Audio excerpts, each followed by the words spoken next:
For today's video, I am going to discuss about supposition and appellation. So what are they?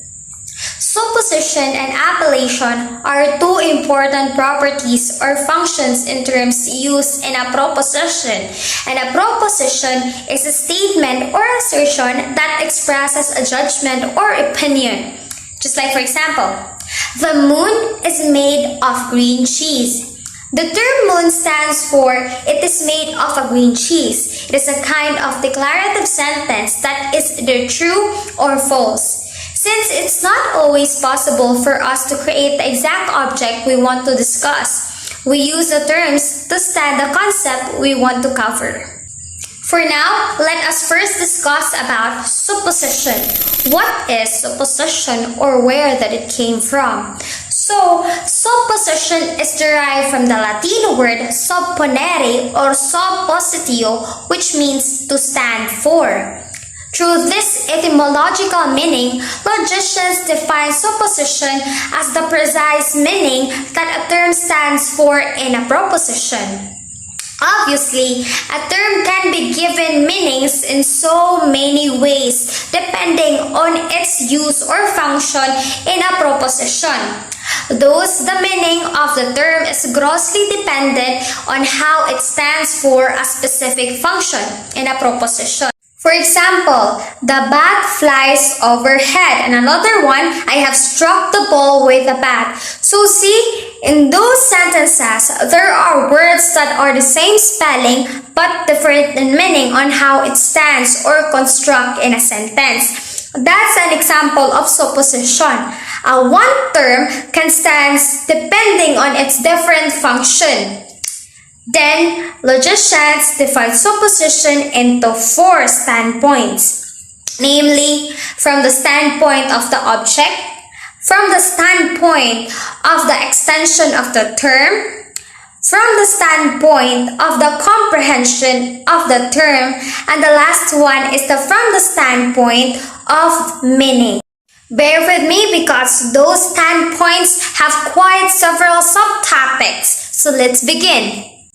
The first standpoint is from the standpoint of the object. It is also divided into real supposition, ideal or imaginary supposition, and intramental or logical supposition. So what are they?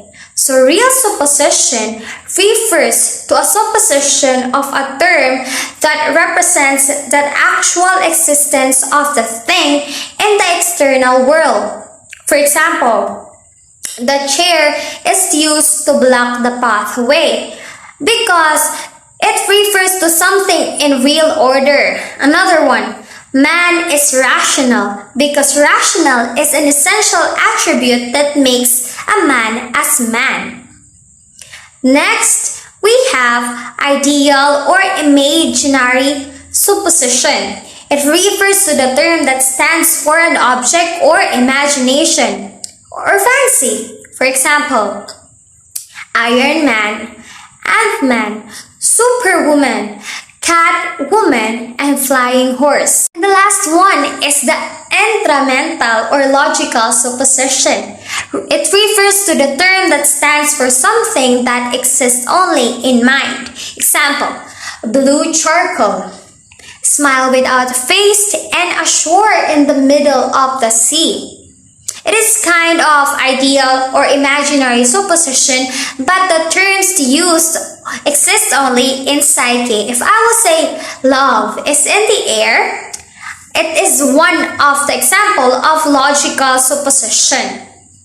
So we are finished to tackle the first standpoint, and now we are going to continue to the second standpoint, which is from the standpoint of the extension of the term. Supposition is divided as a singular, universal, particular, and collective. The first term is the singular term, or those apply only to a single individual or group. For example, the teacher, my school, that house, or the first Filipino.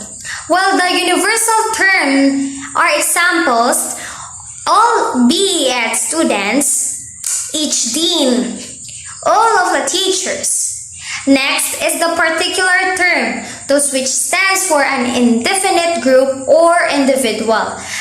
For example, most dogs, some of the worker, few of the students. And the last one is the collective term, maybe either a proper name or a significant singular term or a general term. Let's continue to the third standpoint, which is about from the standpoint of the comprehension of the term. Supposition is divided as a simple, compound, concrete, and abstract. The standpoint of the extension of the term and comprehension of the term is already discussed from the previous lesson or a page, so we did not discuss it further. So let's proceed to the last standpoint, is the from the standpoint in meaning. The supposition are classified into three, which are the precise, ambiguous, and proper. Precise supposition refers to the term that stands for only in meaning in a proposition. For example, Rodrigo Roa Duterte is one of the President of the Republic of the Philippines. So next is the ambiguous supposition. It refers to the term that stands for several probable meanings in the proposition. For example, the dog liked to guard the house and the postman could not make it to the door because he was barking viciously. So, as a reader, we are not sure if we refer to the postman or the dog. Is it the dog or a postman barking viciously? So, the correct use of it is the postman could not make it to the door because the dog liked to guard the house and was barking viciously. That's an example of ambiguous supposition. And the last one is the proper supposition. It refers to the term that stands for its proper object. For example, the Tokyo is capital place in Japan. The Philippines is near in the Pacific Ocean, and the bamboo is a type of grass. The lemon is a shrub. So after the supposition discussion, let us proceed to the appellation. So what is appellation? So the term appellation literally means the calling of something. It is applied in logic. Appellation refers to the term that denominates another term. There are two terms that govern appellation, namely the appellant and the appellate.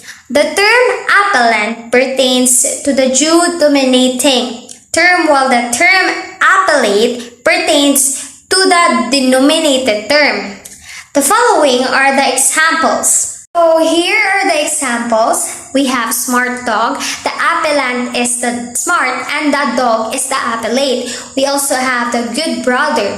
The appellant is the good and the appellate is the brother. We also have intelligent student. The intelligent is the appellant and the student is the appellate.